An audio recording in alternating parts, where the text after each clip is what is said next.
Hola a todos, ¿qué tal? ¿Cómo están?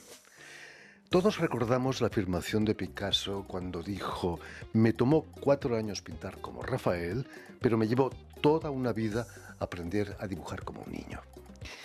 Pero lo que está claro es que el arte no es un juego de niños, como no lo es para nuestra invitada de hoy, la artista peruana Nereida Apaza Mamani, quien está realizando una serie de encuentros, talleres y conferencias en varios países europeos en relación a su reciente y premiada exposición El fuego de los niños.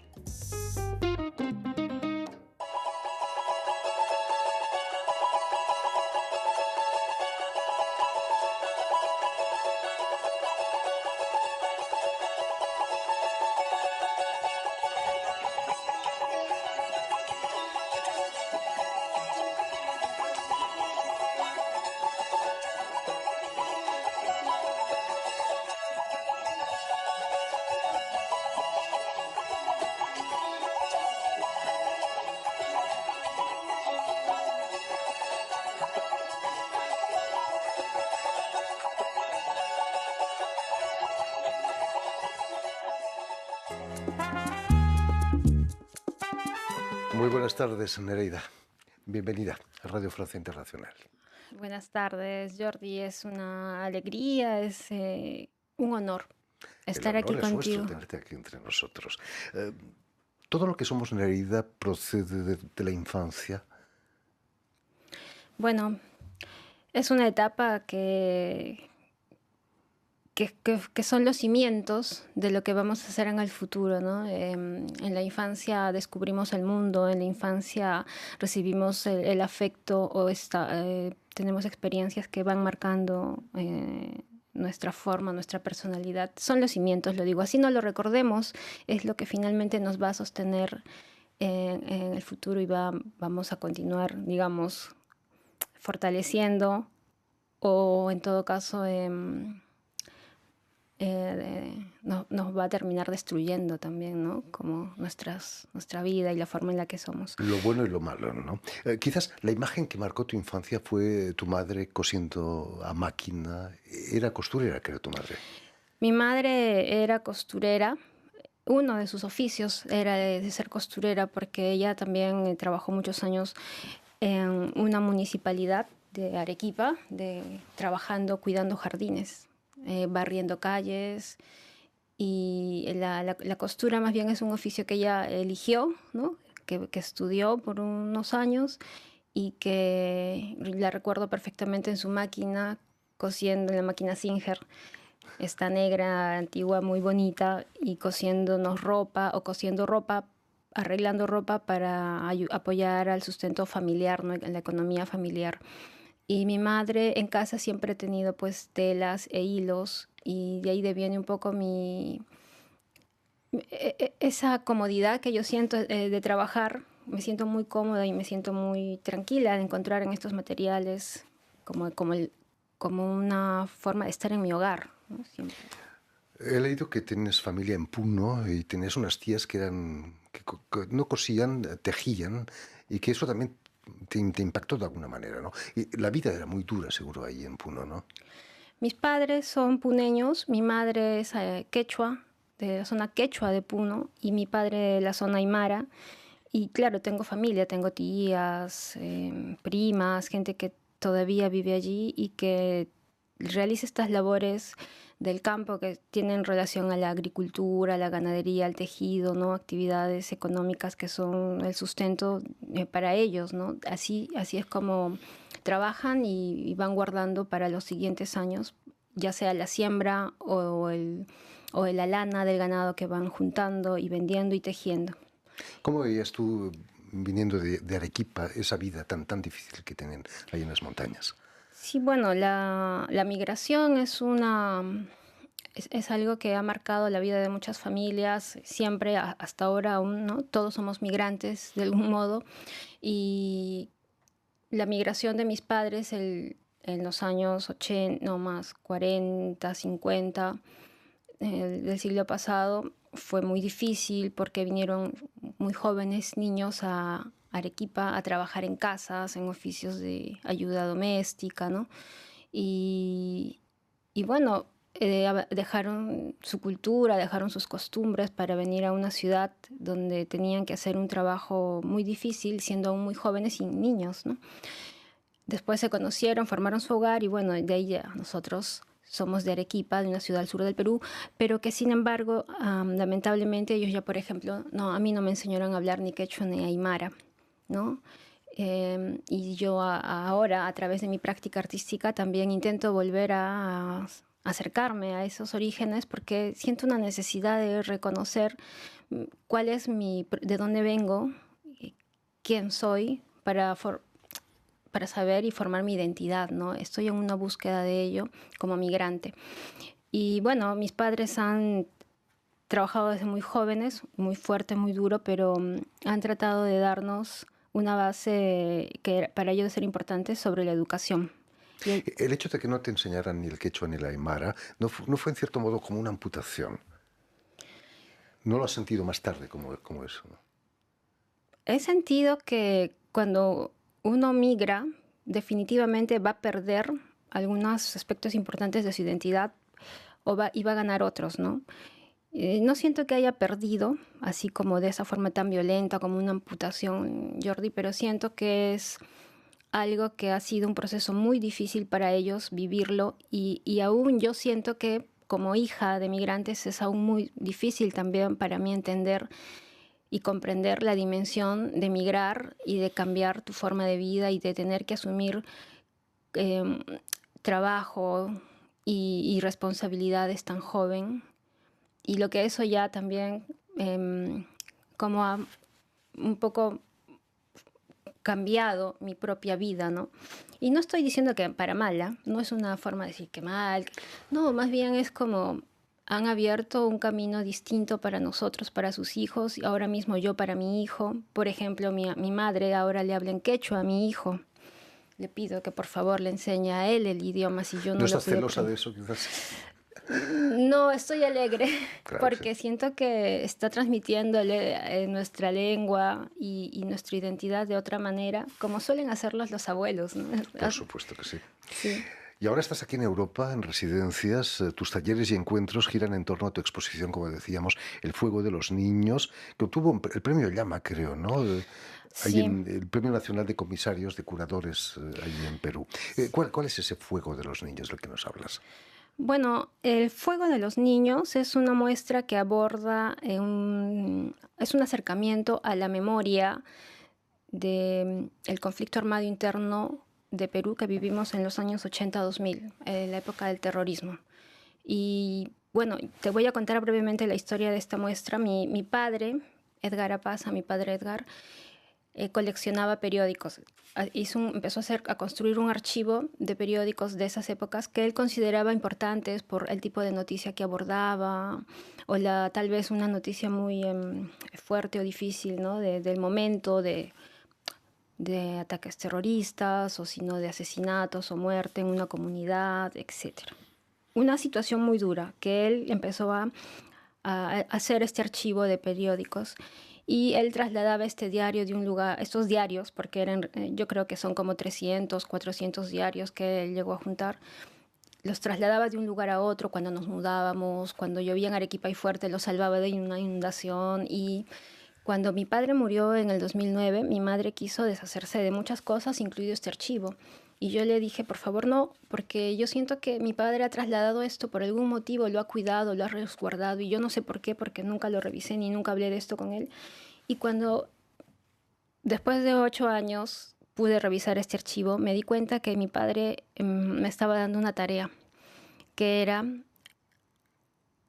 usar este archivo que él había juntado por más de 20 años para, a través de mi propuesta artística, ya como artista, hablar del tema del conflicto armado interno en el Perú, que da lugar a esta muestra, El fuego de los niños en el lugar de la memoria en Lima. Y bueno, primero se presentó en Cusco, después llegó al lugar de la memoria. Y me parece, te agradezco que hayas empezado con este video, porque la situación política en mi país en este momento deviene también de una situación no resuelta, no comprendida, no estudiada y no dimensionada de pasado, ¿no? Ahora se dice terrorista y se terruquea, le dicen ellos, a cualquier manifestación o protesta ciudadana en reclamo por nuestros derechos, que además son evidentemente justos, pero que la forma más fácil de silenciar y además de juzgar y de poner como en una mala situación es decir, son terroristas los que están protestando. ¿Por qué no se entendió esta época de dónde viene el conflicto, qué significó y que hasta ahora seguimos silenciando y no hablando de ello? Esta muestra fue una muestra creada en base al archivo de mi padre, la fotografía y los textos. Es una muestra muy hermosa, pero también muy difícil de hacer. Fue premiada con un premio de curaduría nacional llamado Llama en Perú. Y eso es lo mejor que pudo pasar a la muestra, ¿no? Permíteme, Nereida, que recuerde a nuestros oyentes que has nacido en Arequipa en 1979, donde vas a realizar estudios de arte y que ya en el 2012 vas a recibir el Premio Nacional de Pintura por una obra que llamaste Dictado. Imagino que en referencia a tus años escolares. ¿Fueron tan difíciles esos años escolares para ti? ¿Cómo viviste la escuela? Sí, mi práctica artística aborda el tema de la educación en reflexión, o sea, en memoria también, en recuerdo a ese tiempo tan difícil, porque la educación, yo creo que en América Latina y en el mundo es un tema que creo que nos hace falta pensar, reflexionar sobre cómo estamos educando, cómo transmitimos el conocimiento, cómo formamos a los niños y a futuras generaciones. O sea, educar ahora es pensar en el futuro. Y yo he estado sometida a una educación, evidentemente... ¿Era muy estricta quizás la educación? Estricta, castrante, no reflexiva, de silencio, de no opinar, de no pensar y de obedecer solamente, ¿no? La última muestra que hice tiene que ver mucho con la educación, se llama Escuchar con las manos. Y bueno, una instalación que hice con uniformes escolares de mujeres se llama Silencio, porque en conjunto las mujeres vistiendo este uniforme escolar estamos así pidiendo esta forma de callarse, no cállate, no hables, estate en silencio, estate quieta. Terrible. Esa es la educación a la que yo estuve sometida, pero sin embargo, siendo joven y uno niño, siempre vives la vida feliz. Uno no es consciente y encuentras también un momento de estar feliz, realmente juega así, ¿no? Llega un momento en que ya las otras situaciones te desbordan y empiezas a reflexionar sobre ello. Yo lo hago en base a mi trabajo artístico y en base a estos cuadernos, que son unos cuadernos que repartían en los años 80 en el Perú, que llevan una carátula que es icónica, ¿no? El mapa del Perú en rojo, con unos personajes construyendo con ladrillos nuestro país, encima, arriba en la cima una niña que está poniendo como el último ladrillo de Perú, de nuestra patria, de nuestro país. Y lo que hago, Jordi, es un poco intentar hacer un ejercicio de volver a aprender, volver a tener una mirada sobre las cosas, recorrer este camino intentando descubrir nuevamente el mundo con una mirada más libre, con una mirada que me permita disfrutar, reconocer y aprender sobre el mundo, las personas. Estos cuadernos, en realidad, dibujos infantiles también que bordas, nos llevan a lugares muy profundos de nosotros mismos, ¿no? Y es universal, no solamente en Perú ocurre eso, ¿no? ¿Has tenido reacciones de otros países, de otras gentes? Creo que el cuaderno escolar, no tal cual lo presento yo, sino creo que el cuaderno en general es un objeto que todos hemos usado, ya sea los tamaños o las formas para aprender a escribir, para aprender a leer, para dibujar, para expresar allí o hacer una tarea, expresar, digo, una idea. Y creo que es un formato muy reconocible, como algo que todo el mundo al ver un cuaderno podría decir, ah, sí, esto es un objeto sobre el que puedo escribir, dibujar, ¿no? Yo los hago de tela para poder bordar sobre ellos, porque esta práctica del bordado también me acerca mucho a la labor de mi madre y también a cuestionar y a subvertir el orden de quiénes bordamos, por qué bordamos, solo las mujeres bordamos y qué decimos a través de nuestros bordados. Hay como un movimiento muy fuerte, lo he sentido, lo he visto ya, de una práctica comunitaria también de artistas y muchas personas, hombres y mujeres, bordando, ¿no? Bordando y bordando cosas tan distintas a las que se hacían, que son meramente decorativas para el hogar, para una mesa, para la cama, para dormir, ¿no? La ropa. Ahora el bordado se ha convertido en una forma de expresión, de grito, De denuncia, ¿no? denuncia, resistencia. Y yo siento que lo más importante ahora en este momento también es el bordado como una labor ya no individual, sino colectiva y comunitaria, porque suele suceder mucho en comunidades peruanas donde se teje en comunidad, se teje en grupo, se tejen juntas, y es una práctica a la que yo también encuentro mucho sentido. Ayer jueves te presentabas en la Nueva Sorbona en un acto titulado Nuevas escrituras y nuevas escritoras. Eh, ¿Cómo fuiste recibido? ¿Cómo fue recibido tu trabajo? Sí, fue también una actividad importante porque he podido compartir el trabajo de investigación desde una mirada estética, artística, con investigadores de Circla, lo siento, acá lo tengo escrito. CRICAL, de CRICAL, ¿no? Por supuesto. Que es un centro de investigación interuniversitario. Y la actividad se llamó Nuevas Narrativas, Nuevas Narradoras. Entonces, les contaba una experiencia que ya de 5 años de trabajo sobre un tema que inicia en Londres a raíz de la invitación a hacer una residencia artística en el Museo Británico para trabajar con objetos que son de su colección y específicamente unos bordados que provienen de la zona de Huancayo, la Sierra Central de Perú, que se usan en una danza llamada danza de negrerías. Estos trajes portan imágenes, o sea, son bordados en alto relieve, muy hermosos, unas piezas muy hermosas, que tienen como motivo principal héroes nacionales o eventos históricos, un conflicto, una guerra que están ahí plasmados a través de Muchos bordados. soldados he visto.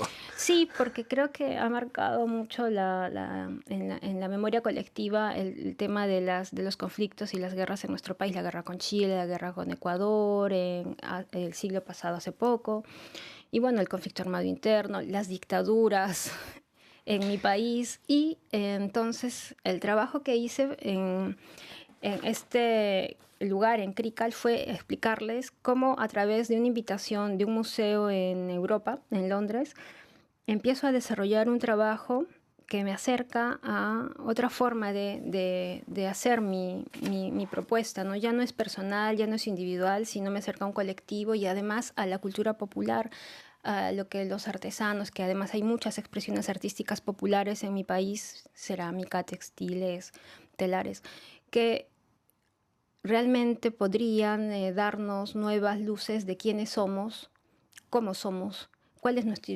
idiosincrasia como peruanos, qué queremos y qué es necesario escuchar para poder juntos construir como este mapa, este país, ¿no? Reconstruir este país. Y, y les expliqué un poco ese proceso y lo que voy a presentar en Londres, que son estas, se llaman esclavinas.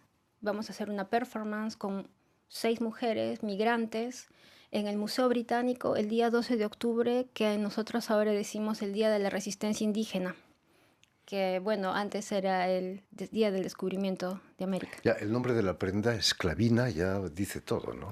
Tiene que ver con, más bien, con afrodescendientes, las poblaciones negras que llegaban esclavizadas a varias regiones de Perú a hacer labores, ¿no? En las minerías o en otros tipos de trabajos forzados, y que se identificaban y la gente empatizaba con ellos porque, claro, la situación en la que vivían, cómo eran esclavizados y cómo veían, provocaba en la gente esta empatía para representarlos a través de sus danzas. Y ya no, por ejemplo, bailan gente afrodescendiente estas danzas, pero sí la población local sigue representando su memoria y su recuerdo de su paso por sus territorios, ¿no? En fin, muchísimas gracias, Nereida, por habernos contado cosas tan interesantes. tienen una cita en Londres y pasan por Londres a principios de octubre para esta exposición. Permíteme también que dé las gracias a Vanessa Loiseau y a Julian Leng, quienes se han ocupado hoy de la realización del programa, y también saludar a nuestros telespectadores, porque también los tenemos ahora. Seguro que en Arequipa nos pueden ver gracias a la cadena Unión Continental Latinoamérica y una red que se llama TAL, que reúne televisoras públicas y universitarias de toda América Latina. A ustedes, muchísimas gracias por su atención y les damos cita para una nueva edición de El Invitado de Radio Francia Internacional.